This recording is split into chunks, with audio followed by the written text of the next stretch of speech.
This past October, packaging and branding professionals gathered in Cincinnati, Ohio at the awe-inspiring American Sign Museum for an afternoon of learning and networking. A premier kickoff reception to Brandemonium 2017, this event was led by an expert panel of speakers from companies globally recognized for packaging, branding, and market research excellence. Together, our panelists explored the evolution of brand communication, as well as how to tactically approach new trends in branding, package design, and marketing. This special recap webinar provides a detailed overview of the event's key takeaways, including insights into the changing role of brands, new ways brands can communicate beyond the package, new trends in retail, and key elements to consider when designing packaging. This event was made possible by our sponsors, Sun Chemical and the Fiberbox Association, and is produced by Brand Experience Magazine. Thank you for joining us. Our first speaker is Allison Goff. Allison is the U.S. Senior Analyst from Stylus, an innovation, research, and advisory firm that helps businesses process global consumer lifestyle, product, and engagement insights that empower them to serve their future customers well and ultimately stimulate innovation and growth. Her presentation will look at future packaging trends for 2018, including those for digital, luxury, and other categories. So as traditional ideas of luxury evolve, packaging solutions follow the suit with formats that resonate with established and newly acquired brand fans. New premium categories are emerging, and packaging designers are working hard to review these young luxury categories with credibility, authority, and sophistication. So this quote from design agency paper is especially true with regards to cannabis products. It's an industry that's estimated to be worth $2.1 billion by 2020. Reminiscent of cosmetics packaging, medicinal cannabis dispensaries 7 Pines boasts a clean and elegant aesthetic. The brand identity is sedate and exudes a quiet confidence.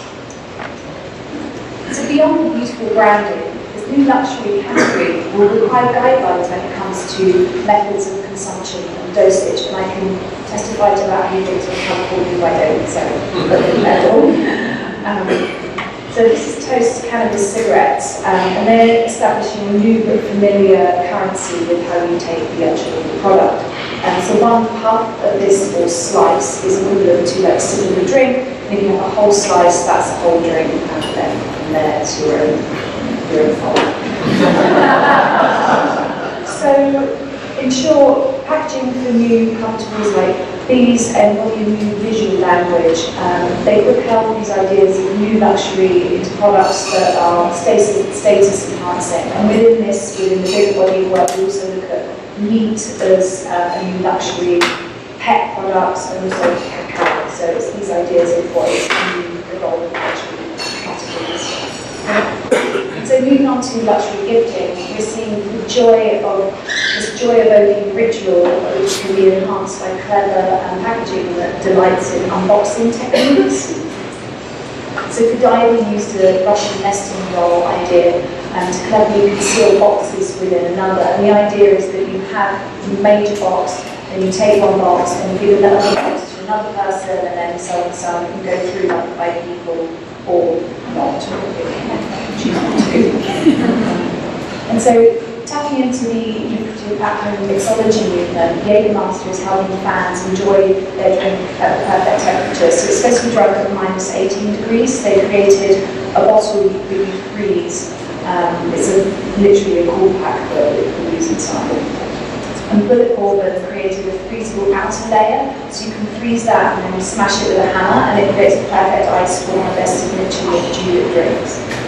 And the idea of these is a really smart way to create hands-on engagement and enhance the gifting experience through a memorable experience that also adds layers of context to the actual product.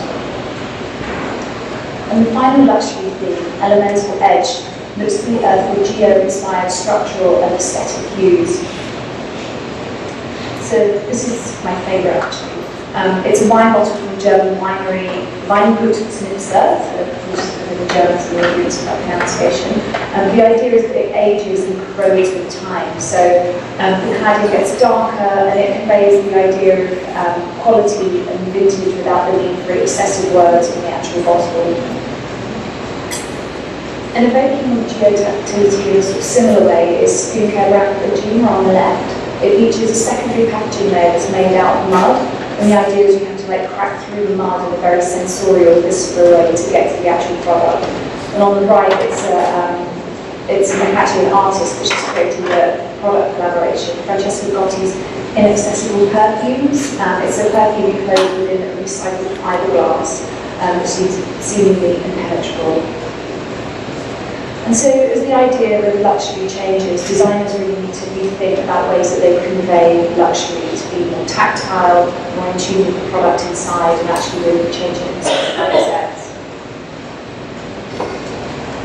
And so our second theme today is diversity, and it's packaging that is advancing into an expression of personal ideas and identity. So as identities are taking more diverse forms, the growing demand for solutions that champion inclusivity is a daunting task for brands. We see how packaging is evolving from inanimate objects to an expressive medium. On the left is tampon producer Yoni, who are making it their mission to replace the shame and ignorance associated with these kind of intimate products and actually create an open visual language with them. So the limited edition containers are designed to be shown proudly in the bathroom, one assumes, instead of being hidden away in a cupboard. And they're obviously not alone in this, you're probably very familiar with the brand Things, but this particular packaging sold out within 24 hours. It's a very strong visual language about not shying away from something that's a very intimate and personal product. So empowering concepts illustrate how packaging can really make a difference. So the packaging on the left was developed as a response to the idea that women are attacked every 20 seconds. And the packaging actually doubles as a whistle so women can actually blow it should they be in trouble and get help, much like a radio line. And Words of Welcome is a design system on the right-hand side, and it was developed. It's box tape that has the phonetic spelling for German words in Arabic, Farsi, and Urdu. So when the asylum seekers or refugees go to Germany, they instantly have what that product is phonetically in German. They can create more of a connection to the community with that. And so the final thing of this is with gender identities blurring, even racial identity is becoming even more fluid, and it's becoming even harder for brands to pin down identity. So alongside this stuff, for the first time in US history, the younger generation is comprised of majority multicultural members who are seeking new ways to express their cultural identity. Targeting consumer groups that refuse to be pigeonholed means there are plenty of pitfalls, but for brands that get it right, there's also a lot of return. So you might have seen this, but vodka brand Smirnoff took an approach to this with its London Pride bottles on the left in 2016. They created 500 unique labels which have a different couple and each to express the different kinds of love you can have. And this year, Love Rings returned, and in the US they had an iridescent bottle which featured photos of real-life partners. And then on the this side is the US version of that. And so if there's one thing to take away, it's to recognise how successful marketing and packaging concepts can celebrate individuality and uniqueness.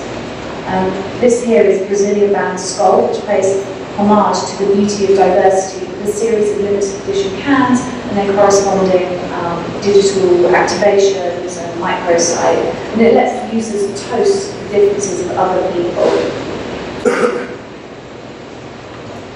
And so I'm sure you are actually familiar with this one. Body image provided a very sensitive subject for Dove, who had been doing very well, and even yesterday they were in hot water again, but that's not what I'm here to talk about. However, they need to sack someone. But when they produced their real they're real beauty bottles. The point of this one is that it had no real sort of meaning. It didn't have any depth as to why they were creating the bottles of this shape. And that's why there was such a social media backlash. Like, if you're supposed to buy the bottle that corresponds to your body shape, but if all the skinnies run out, do I buy pear-shaped? It was just a very odd concept.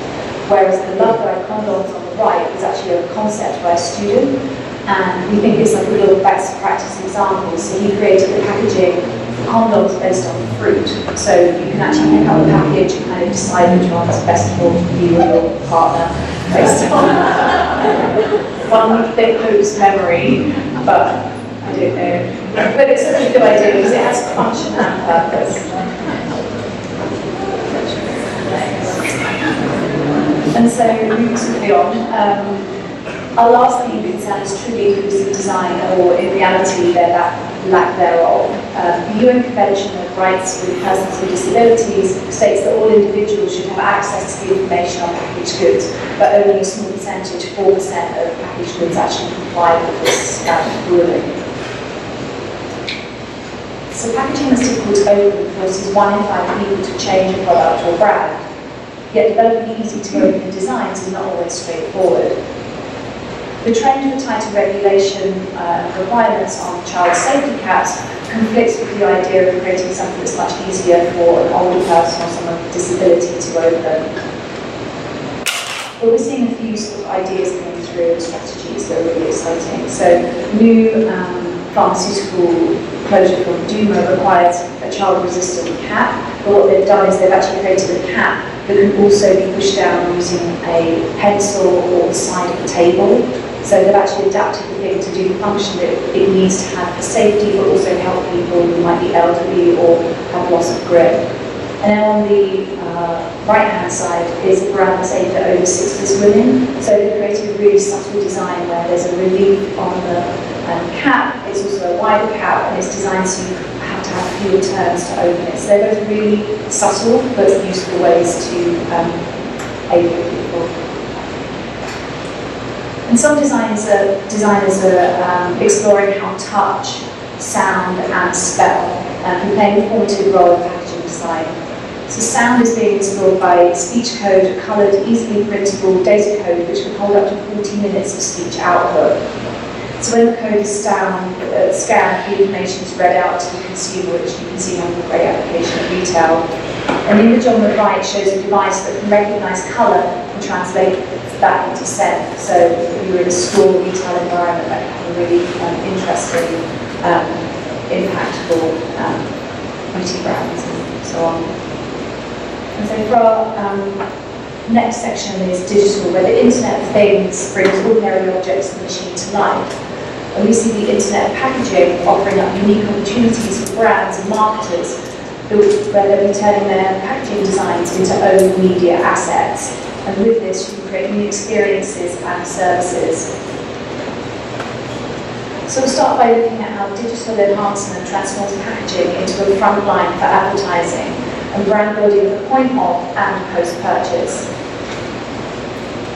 UK Internet Things agency Sharpen's founder told us that brands are starting to look seriously at their packaging as an owned digital media asset. And some brands are doing this by, instead of making consumers download an app, which is often cumbersome, you can use apps like Shazam or Snapchat really well to actually just tap into what consumers are already doing. So for Cinco de Mayo, there was two tequila brands launched with activation that created a game that just by Shazamming it, you can engage with the brand. And it's also something that can easily apply to labels, stickers, and hashtags. Along a similar line, McDonald's in Australia created Snapchatable filters on cars. But this kind of technology has many, many applications, and some more practical than others. Research from Mindshare shows that 77% of UK adults expressed an interest in products that send digital alerts when the expiry date is near. And in a slightly more sort of fun and engaging way that taps into the idea of blockchain and very, very innovative ideas is how you can harness digital tech and its recycled bottles to express how they're tapping into their core social responsibility. So within a restaurant or a bar, you can buy one of these bottles, and then it has a code on it, which you can then add yourself to that chain as the next person who's drank from that bottle. So it's just a really nice way of being able to trace where the bottles come from, how many hands it's gone through, and it also shows the efficiency of how they're presenting themselves. So this connected packaging represents a forward relationship with the consumer. It's where the brand value is just judged not by the efficiency of the product, but also how you can engage with them. And that brings me on to packaging that is uniquely useful. For the Super Bowl 2017, Tostitos created a prime example of how you can layer services into packaging. It's in partnership with Uber they created this bag, where if you blew on the bag, it would be able to tell if you were over the limit or not. And then with the NFC code, you could then order an Uber via the app. So, win-win for everyone involved. And so Gatorade currently hosts a GX system for professional athletes, and the idea is that it tracks their water intake based on all their data, and then it signals when they need to drink more Gatorade, which I'm not sure if that's a good or a bad thing, but anyway, it tracks their hydration levels and it will flash the LED light when they need to drink more. And it's been so successful that they're rolling out the bottles to consumers this autumn.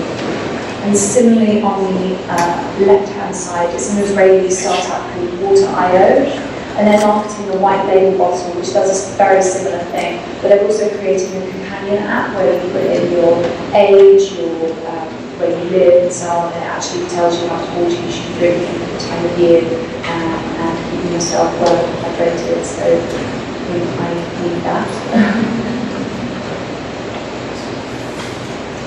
So I know that was a very sort of tour into 3 ideas or areas that we think are going to be impacting packaging design in the next sort of year and a half.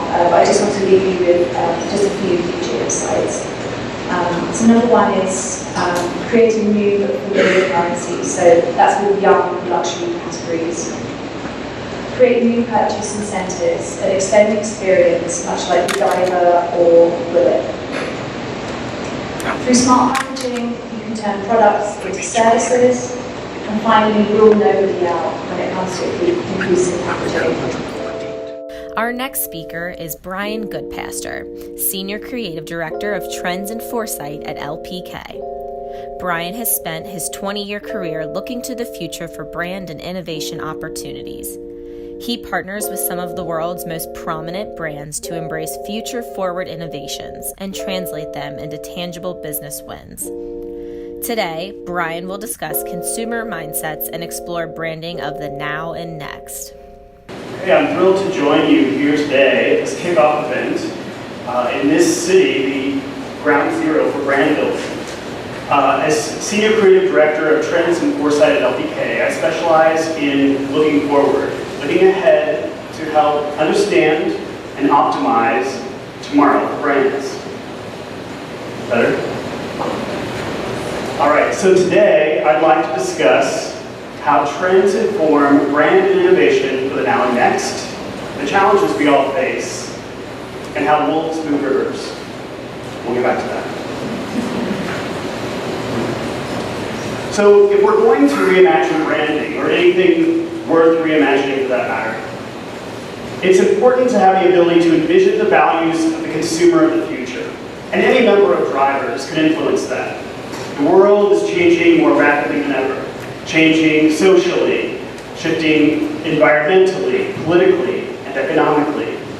The reason envisioning these shifts is so important is that many of the products, services, and platforms we're working on today won't launch tomorrow or even next week. In fact, sometimes they won't launch for 3, 5, or even 10 years into the future. So you may be asking yourselves, what really changes in 5 years, or even a decade? It can't be that dramatic, can it?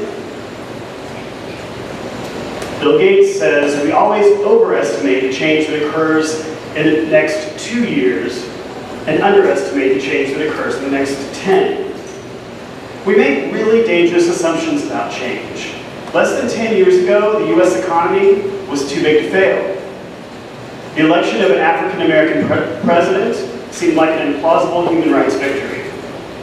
A struggling Time Warner was downplaying the impact of streaming media, and the likes of Instagram didn't even exist. Logically, this is where trends come in.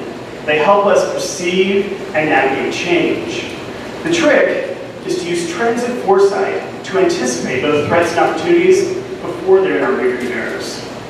Trends provide vital information about shifts in consumer values, beliefs, and attitudes. The kinds of shifts that flip the script on human behaviors and disrupt entire categories. Understanding trends is about understanding the climate of change, the future state in which many of our new brands and innovations will reside within, a world that might be radically different than the one in which they were conceived. And in a world where disruption is at every brand builder's doorstep, any smart brand builder needs to not only be thinking about, but seriously ready to act upon both the plausible and implausible factors that will shape the future of your brand. And the good thing is, we have access to great trends content from providers like stylists, from literature, media, culture, high and low. Often we're drowning in trends content, and sometimes it's even free. And yet, too many brands struggle to translate these shifts in consumer values into meaningful opportunities. Honest Media says 74% of brands could disappear and no one would care. Consider how MTV lost its grip on youth culture by focusing on crude reality programming at a time when young audiences were craving more developed plots.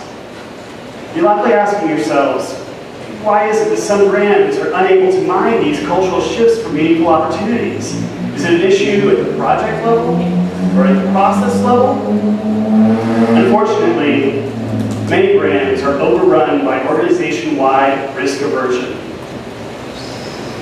Think of how Blockbuster missed the shift towards on-demand media, and passed on an opportunity to purchase Netflix back in 2000 for $50 million. A brand today that's valued at over $33 billion. Shackled by past success, the risk presented by new ideas often outweighs inaction.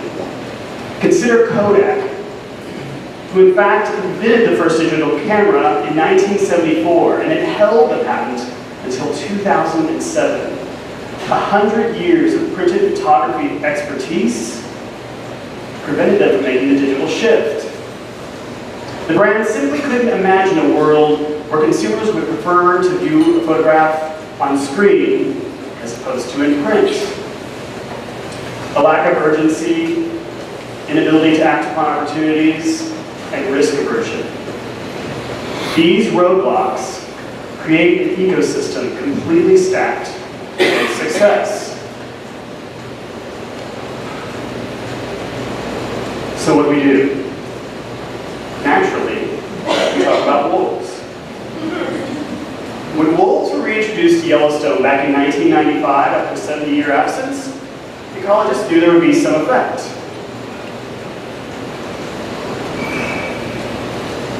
Despite a variety of human efforts, the deer population had overrun Yellowstone. Competing for food, the deer had effectively overgrazed most of the park's vegetation. And this is where a small pack of wolves comes in. Of course, they killed a few deer. But more impactful, they changed the behaviors of the deer. The deer no longer grazed in open areas where they could be trapped, like the gorges and the valleys. Instead, they opted for the protection of the forests. And then something big happened. These areas started to regenerate. Vegetation had an opportunity to grow, and many trees, like aspen, grew over 5 times in size. In just 6 years, buried valleys became forests, and biodiversity exploded. First, the birds returned, and then the beavers came to feed upon the trees and create dams, which created little micro-ecosystems for otters, ducks, reptiles, and fish. And with healthy vegetation, the bison population returned. And the bear populations rose because there were now berries to feed on, and they reinforced the impact of the wolves. And here's the interesting thing.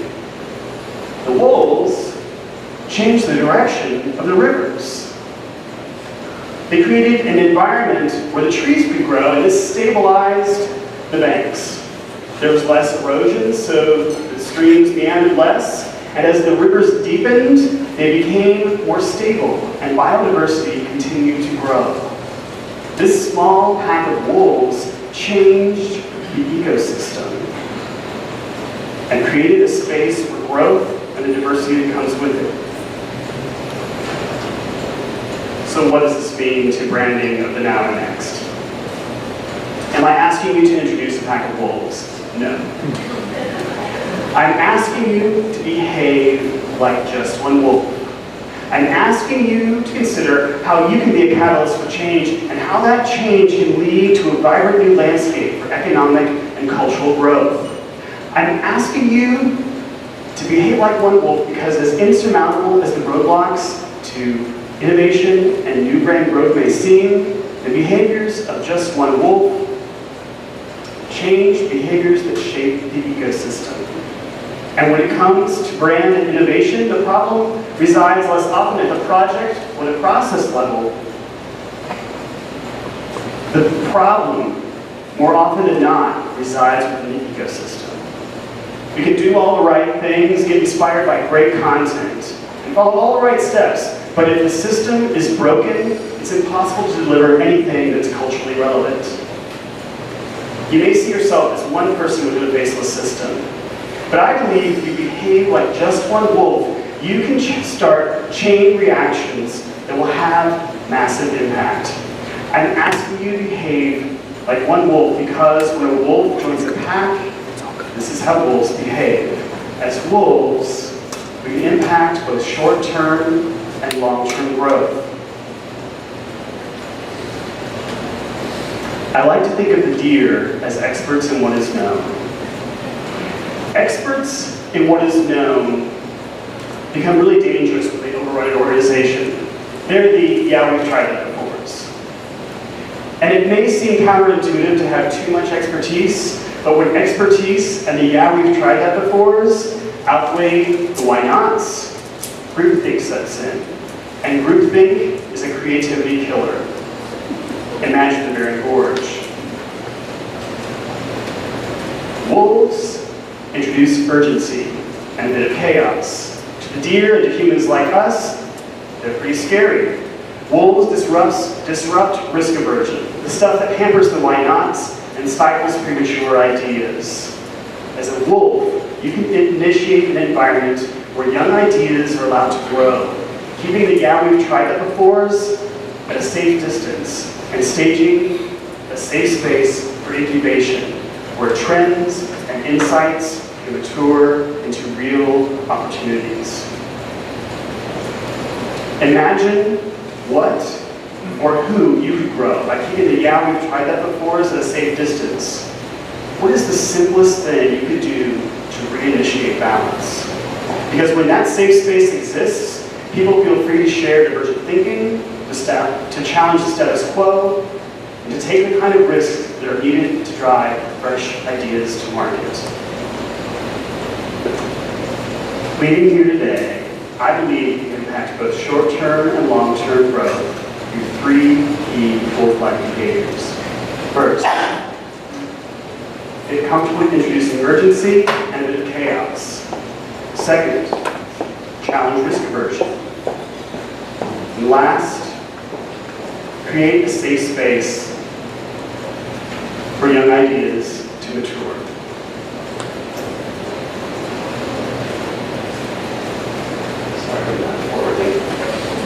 All right, think about Kodak and the shift toward digital photography. Think about Airbnb and the rapidly changing hospitality sector. Consider the brands that behave like deer, those that are wary of change, and consider those with the instincts of wolves, the confident agents of change. I believe today you can leave here and go be a wolf. Be the force that steadies the meandering streams and move the river. Thank you. Our next speaker is Tim Bergwall. As group president, Tim runs the paper and packaging business for Greif Inc., a multinational packaging manufacturer headquartered in Delaware, Ohio. Tim has 30 years of experience in packaging business and is speaking on behalf of the Fiber Box Association, which is the trade association for the North American corrugated packaging industry. His comments will focus on the changing packaging and retail landscape and how corrugated packaging can play an integral role in leveraging brands. I'm Tim Bergwall from Columbus. The company's called Greif, and I'm here today on behalf of the Fiber Box Association. The Fiber Box Association is our trade organization.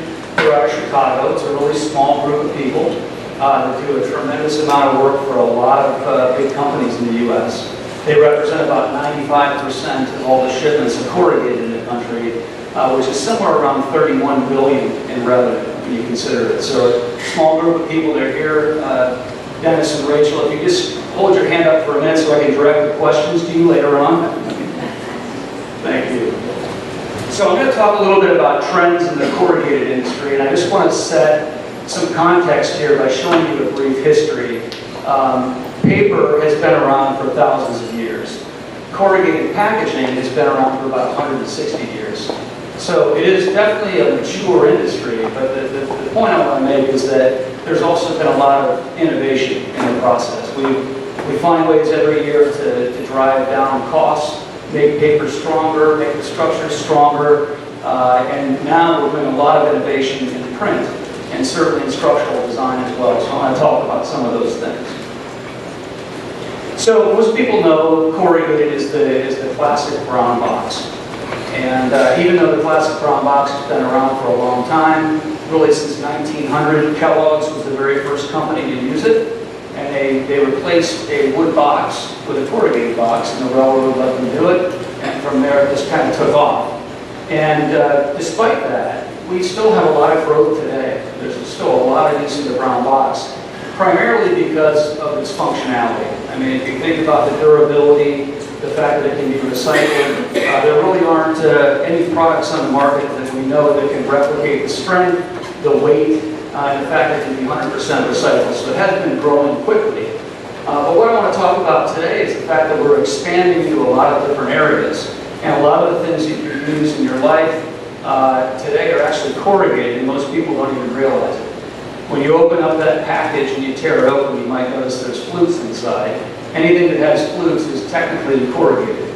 So whether you're trying to protect your hand with that little sleeve on the coffee cup, to a mailer that you might see at the post office, to certainly anything you might see at a club store, it's all corrugated.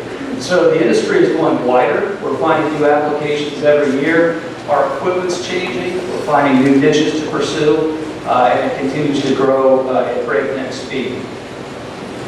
One of the main reasons for that is that the retail environment is changing quickly. We all know that. But we're also seeing consumer behaviors change with it. If you look at two major changes for us, one was the club store. Items that you used to buy in a bag or a folding carton are now going large count into a club store, and because of the added weight of 500 Pop-Tarts or whatever you might be trying to package, it needs the rigidity of a corrugated box. So a lot of things are converting. I was in Costco over the weekend, and I think out of the 25 or so things that I picked up in my cart, I think 75% of it was actually corrugated.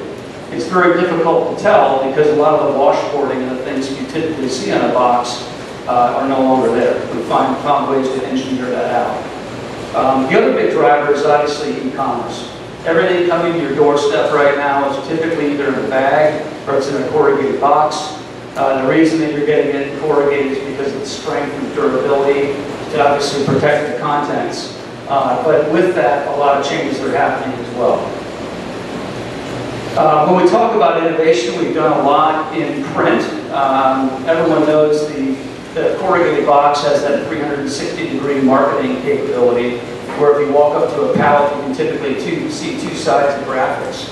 but that's changing now. Really all those panels are in play. And so we're incorporating different things in our machinery now to take advantage of different substrates, different fluid profiles, different inks certainly. And we've moved from two-color print, basic line print, through flexography, flexographic preprint, which is printing offset and then adhering out of the fluids. We've moved into lithography, and now of course we're into digital printing. And when we look at digital printing within the corrugated industry, we're actually on our third generation of machines now. And I was at a machine show about 2 weeks ago. There are about 6 different companies out there making digital presses specifically for the corrugated industry, and they're getting faster and they're getting better every year. So we're going to see a lot more things like versioning, customization, the ability to do digital printing online in the distribution center. All those things are coming very, very quickly. Just a few examples, and some of these are traditional. The one in the center, obviously, is a full standing point of purchase display that you might see in a grocery store. Off to the right, top right, and bottom left, you can see display shippers, where you can remove the cover, and underneath it is a display pack, or a perf that you can tear out, and beneath it is something you can put directly on the shelf, and it serves as a point of purchase. And those have been around for a while, but they're growing. You can see the avocado box in the top left. When you go to a store these days to buy an apple, people aren't just buying an apple. They want a specific type of apple, and a lot of times they want it from a specific grower or orchard. And so these growers know that. So they're obviously charging a lot more, they're putting a lot more graphics on their box. So we've seen that take off, and a lot more color, a lot more photography being incorporated into produce. And then you can see even some new applications like the vodka box on the bottom. Bagging box has been around for probably 25 years, and we're still seeing new things. This one happens to be vodka. And I guess sometimes when you're drinking vodka, you just want speed and convenience. And so that would do it for you. And that's probably designed to go in the freezer, I would guess. One of the things that we're seeing a lot of these days is a lot more printing on the inside of the box. And e-commerce is really the driver of that. When you think about shipping high-value things to someone's house, you need to protect what's inside of it. So the boxes tend to be generic. You're not going to ship a blue Tiffany box to someone's doorstep. It wouldn't be there for very long. So what marketers and shippers are doing is they're shipping them in craft and brown. They get the durability, and then you open it up, and obviously you've got a lot of panels on the inside where you can do a lot of graphics and a lot of messaging. I heard someone say the other day that the typical person looks at an advertisement for about 3 seconds, but the unboxing experience is 45 seconds to a minute. Right? So if you think about that, that's a really big opportunity. You open up the box, you're inspecting your item, you're laying everything out on the table, and there's a really nice opportunity there. The machines that we're buying now in our industry actually have the ability to print inside and out single pass. So this is going to be more cost effective in the future as well. Okay, one of the other things I wanted to mention is structural design. Structural design has been a hallmark in the corrugated industry for a long time. But we're seeing it take off and getting more prevalent. So when we talk about branding and really showing off your brand, showing consumers what your brand is all about, structural design is a really big part of that. So a lot of times you don't even need graphics. You don't need a logo or you don't need a photograph. You can communicate a lot just with the design.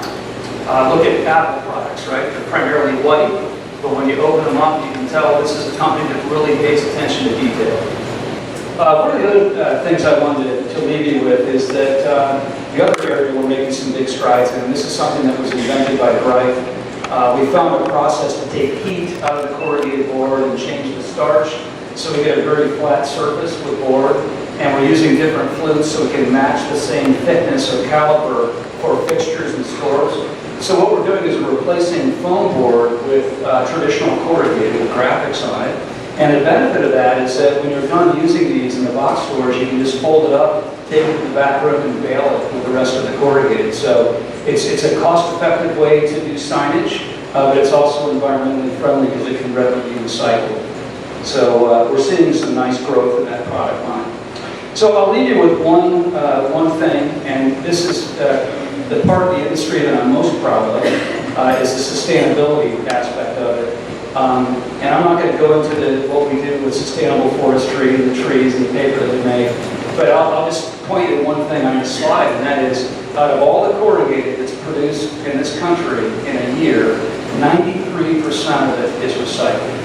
And most people don't realize that, but this is a material that is in really, really high demand. Greif is a mid-tier player. We've only got 2 paper mills, but we have to buy 60,000 tons of old corrugated every month just to keep our mills running. So there's a lot of demand for this material. We have teams of people out there trying to find it and buy it. Obviously, we buy a lot from Kroger, we get a lot from the big box stores, but we're always calling on recyclers and always trying to find more material. So the main message here is that it's so simple. If you can make a design out of corrugated, it goes in the recycle bin. You don't have to guess which bin, and it gets recycled and it finds its way into more paper. So that's my last message. Thank you for your time and attention, and we'll be available. Our next speaker is Russell J. Schwartz, Chief Technology Officer at Sun Chemical.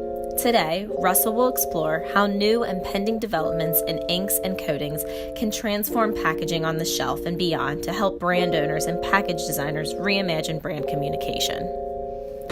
So, there's 3 sections here I'd like to talk about, starting with eco-friendly. Eco-friendly.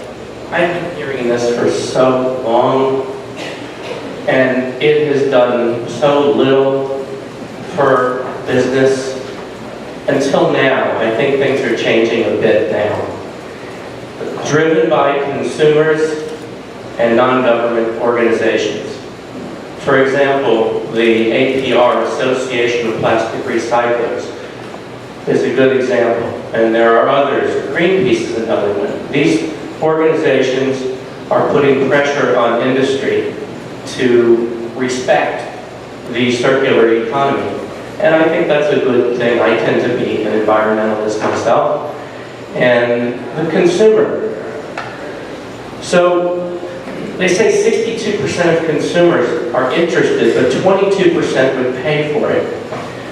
3% consider it the primary buying factor, which you may say 3% is a small number, but if you're a major brand owner, and as one of the previous speakers said, that's still important. You want to appeal to your largest buying base that you can, right? So at Sun Chemical, we've put a lot of effort around renewable inks. It doesn't mean they're 100% renewable, but we're getting the renewable content up into the 60s, 70s, and 80% under the philosophy of let's not let good be the enemy of perfect. We'll make it as renewable and recyclable as we can. And we're in that direction, but we also respect the consumer. We respect our customers, and people tend not to want to pay more for it. So our mantra has been, let's make it renewable, and let's keep the cost at least equal to what consumers are used to today. And if we can do those 2 things, it'll be good for our business, and it'll be good for the consumer and the country, the world. If you look at one area where we've invested a lot of time and effort, it's in the area of shrink sleeves, which is has been considered one of the most polluting of packages because the shrink sleeve hurts the recycler's ability to recapture the material and put it back into the supply chain. This is the Sun Chemical solution to this. We've developed a shrink sleeve that during the recycling process just pops off. And this is an early commercialization stage. We've run a number of these. We have interest from converters and brand owners. In Japan, they don't have to do this. They just tell everybody to cut the label up, and they do it. Can you imagine in our country asking people to do that? It's ludicrous, right? It just would never work. Eliminate labels with direct-to-package print. I'm a little scared of this slide standing up here because some people here are label people, and I don't have any vendetta against labels at all. Just I want to make that clear. I like labels. Maybe not all labels, but But if you look at a label, it's 10% ink, maybe 10 or 20% glue, and the rest of it is paper. Hey, I love paper too. That's good. Today, if you're printing digital on boxes, you're usually printing them flat, as in conventional print, which means speed is very important. If a conventional press is running at 1,600 feet per minute, the converters want to see digital inks running at 1,600 feet per minute or faster. However, if the business model changes and you decide that you don't need to print anymore, at that point in the supply chain, you can print, if you can print while packaging, you don't need to run it 1,600 feet per minute anymore. Now you can run it maybe 200 or 250 feet per minute and sacrifice no productivity, eliminate the label, and personalize the package. Customize the package for region, demographic, you name it. So I don't think this makes it in 2 years, but I think if you look at that 10-year thing, we got to be careful here. Now, another technology that we've developed with a company called Van Dam is a direct-to-shape conventional flex-set press. Well, it's not really conventional, but now instead of putting labels and films onto, say, for example, cups and containers, this press will print direct to the shape. Metal Deco has done that for decades.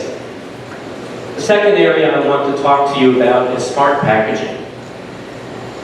Divided into two basic types. There's consumer interactive and there's supply chain interactive. The consumer interactive is really designed to relate to the consumer or provide the consumer with a benefit not previously available, or to authenticate and provide security, especially around higher quality products. The supply chain interactive is more for the supply chain people who are worried about where products are located. Are they moving off the shelf? Are they being stolen? Where are they in the supply chain? In the case of interactive, there's a small company called T-Ink who we've partnered with, and they print a capacitive pattern which is hidden and is invisible on the package. But if you hold the package and touch it to your smartphone, and it can take you to a website or a URL. This is just starting to hit the market now. There's a number of promotional campaigns in progress. The trick is here, the challenge here is how do you get the consumer to download the app? Because this requires an app. So it's going to take some very strong brand owners with a lot of savvy to figure out how to do this. But if they succeed, and I don't know if they will, but if they succeed, they can create an entire market to access some of the messaging that they would like to deliver. A second technology that is similar is called DSS, it's Document Security System, and we print a hidden code that the camera can pick up. With both of these technologies, unlike with a QR code, you take up no real estate on the package, so it doesn't interfere with the package design. This is a more secure system, and one that can be used for high quality products with serious security concerns. Then moving to the supply chain for a second, on the shelf. The problem in the past with RFID and near-field technologies is they're too expensive for bulk products, right? They're great if you're selling a $200 pair of jeans or a $600 sport coat. But when you're trying to sell cans of beans or sodas for 89 cents or $1.79, nobody will spend that money. They won't spend even 5 cents per antenna, at least I don't believe they will. I know Walmart once put out the challenge for 5-cent RFID, but I still think even 5 cents won't sell. These smart shelves, and there are a number of different designs being explored for commercialization now. These smart shelves, you put the money up front in the shelf recognizes the product, and then through Bluetooth can communicate with the inventory system of the store. the store as well as the brand knows what's on the shelf at all times. And that's very powerful.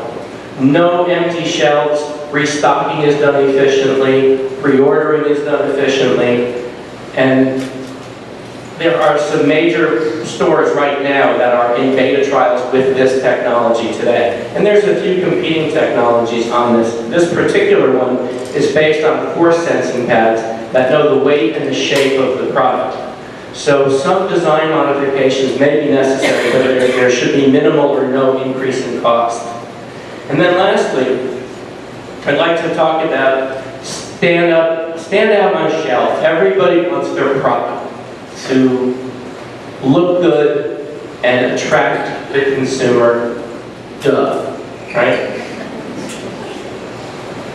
So if you want to go natural, maybe a printed wood texture surface on a corrugated box is the way to go. And at Sun Chemical, what we've done is we've worked to make special inks and coatings. Some of them are shown over there on the bench that really give you the feeling that it's a wood package.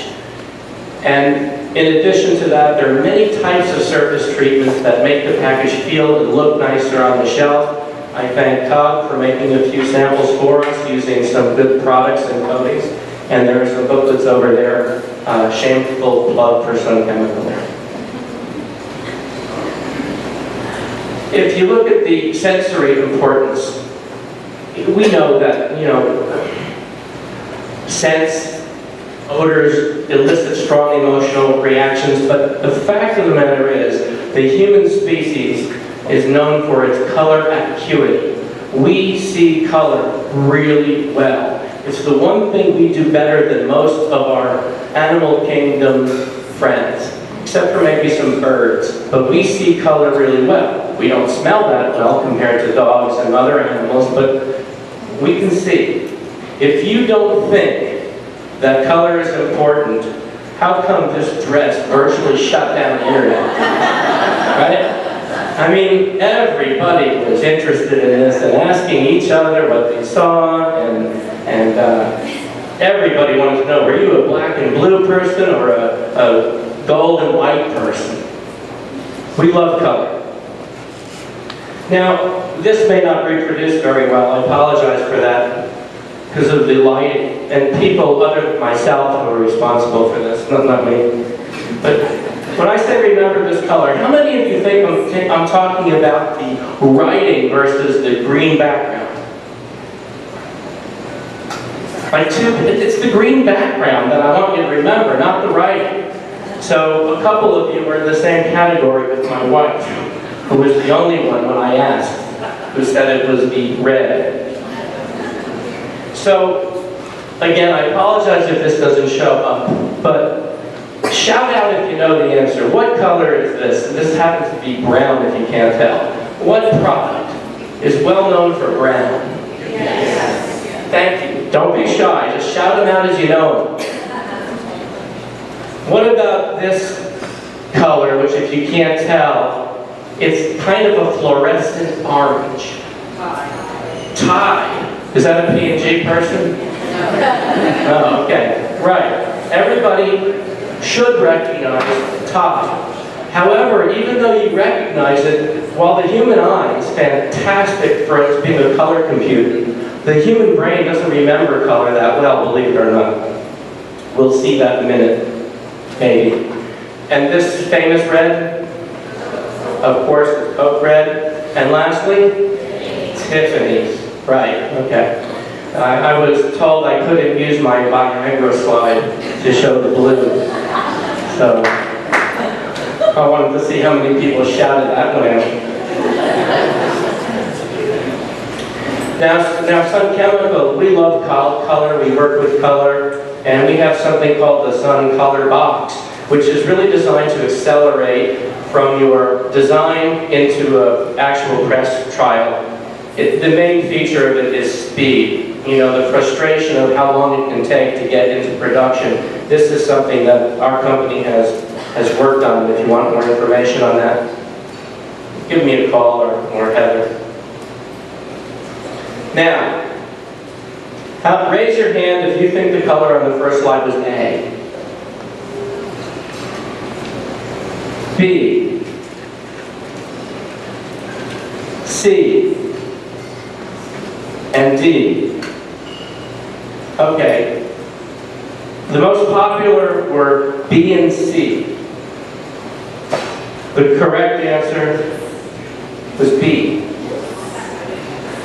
Next to each other, these colors are very easy to see, but remembering color is not something people can do very well.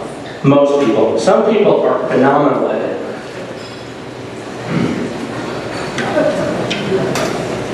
Now, aside from color having a major impact, look at the lights flashing if you haven't noticed it in that picture. Color motion signals from the retina are fast-tracked into the brain to provide context to the colored images that are read later. This is a survival requirement for the species, for many species. Motion and color together are much stronger than either of them separate. The human visual system has an intrinsic optimization for color signals with moderate amounts of motion. Sun Chemical, recognizing this, has been working with a company called Transitions Digital, who is now part of Sun Chemical, to develop signage for point-of-purchase displays that create color and motion. LCDs do color and motion, but they're very expensive. So the idea here is to create point-of-purchase experiences that bring the consumer's attention to that product. We've had 2 in-store trials, and the market lift has been astonishing on the two trials. An outside company was hired to run the trials, and the lift figures were around 30%. So this is technology we're trying to roll out presently, and during 2018, we intend to have the first commercial products available, but they're not available today. So with that, I'd like to thank you all. Have I done? Okay. So with that, thank you very much. Our last speaker is Jamie Wagner. As Executive Creative Director at Interbrand, Jamie is a design, management, and innovation professional who improves brand performance for clients by leading his team to strategically creative brand solutions that exceed business objectives. Today, Jamie is sharing a case study for a brand of sparkling wine that has been reimagined to communicate its authenticity to a new target and deliver an integrated brand experience strategy. So, hello, I'm Jamie. I am not a pirate, even though my design team constantly makes fun of me that those are transition lenses. I like my lenses. I think they're cool and iconic, but they don't think so. They make fun. But I am a designer. I've been a designer pretty much my entire life. I started drawing when I was 5 years old. I'm doing exactly what I love, which is cool. Part of the reason that I wanted to be a designer, and in particular this discipline of consumer branding and packaging, was it was immensely gratifying to walk into a store and say, hey, I helped do that. That was pretty cool. So this is why I chose that profession. I also love brands. And being a package designer, I love consumer brands. These are some of my favorite brands. I'm sure you all have your own. And the cool thing about that is I get to work at Interbrand. We don't say it like that, don't we? Interbrand, we're the world's largest brand consultancy. I'm honored to work there and honored to get to work with some of the coolest brands. So this is our mission, this is our purpose. Together we grow brands and businesses. And the coolest part about what we do every day is that philosophy of togetherness emanates from our core, whether it's from a global perspective with one firm or the way that we interact with one another day to day, but it's also in how we interact with our clients, our agency partners, and our members. In Cincinnati, we create iconic brand experiences that transform the way people engage, shop, and buy. And I have a case study that hopefully will prove that. And so we've been working with LVMH for the last couple of years, and we started working with them on Shandong sparkling wine. When we first started working with them, we knew that LVMH was doing very well, the sparkling category was doing very well, but our brand was not.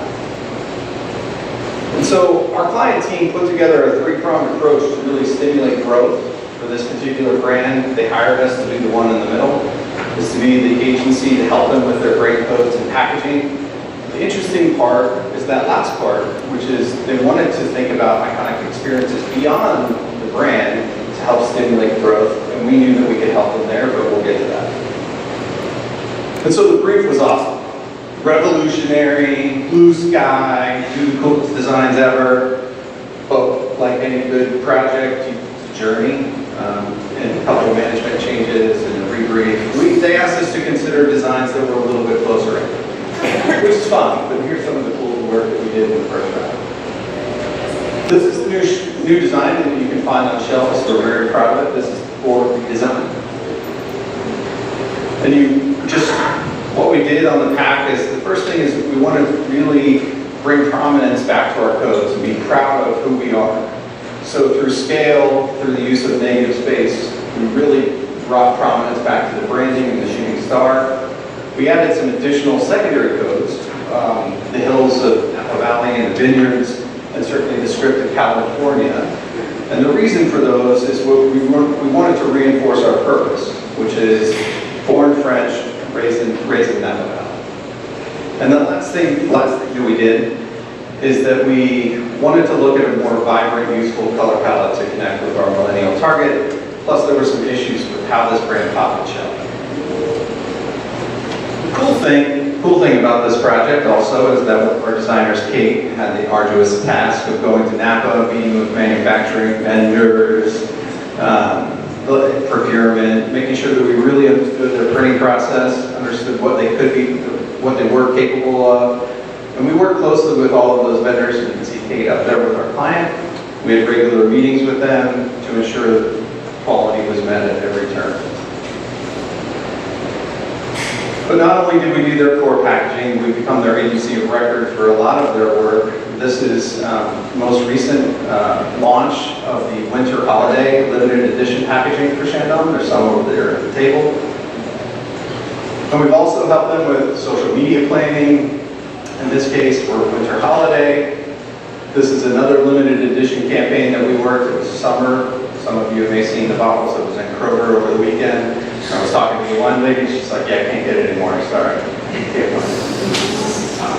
We also worked on activation ideas to help them launch their summer fete, both held in New York City and in Napa Valley, as well as social media programs for this particular product. And I would just like to talk about how we started doing that. Along the journey of redesigning the codes and packaging, we put forth an effort to really say, you know what, we can do this work for you. So proactively, we started rapid prototyping big ideas and took those and packaged them up and shared those with our main client, NCOP. And she was very impressed. It's secured our spot as being the agency of choice and the agency of record, but this is the kind of stuff that we do. We rapid prototype around the brand, the consumer. We're working iteratively. The cool thing about that is that we can change things on the fly. We can help serve it up to sales and management teams and ultimately get to delivering iconic brand experiences that go beyond our core. And I'm happy to report that we did have a positive impact for this brand and we delivered 38% growth versus last year, which is pretty amazing. And with that, thanks. And that concludes our webinar. As a quick recap, new technologies and fresh ideas are the only way to stay relevant in today's ever-changing marketplace. More than ever before, consumers know what they want before they've even started shopping. The sheer number and variety of products within a single category can be overwhelming, and often the only difference between the right choice and the product left behind is a great package. The experienced group of professionals at the Reimagining Brand Communication event in Cincinnati presented a series of new ideas, coming trends, tech advances, and forward-thinking attitudes that will foster the growth of new, better things in the packaging industry in the months and years to come. If you have questions for our speakers, please email christine.yancey@stmediagroup.com. Thank you.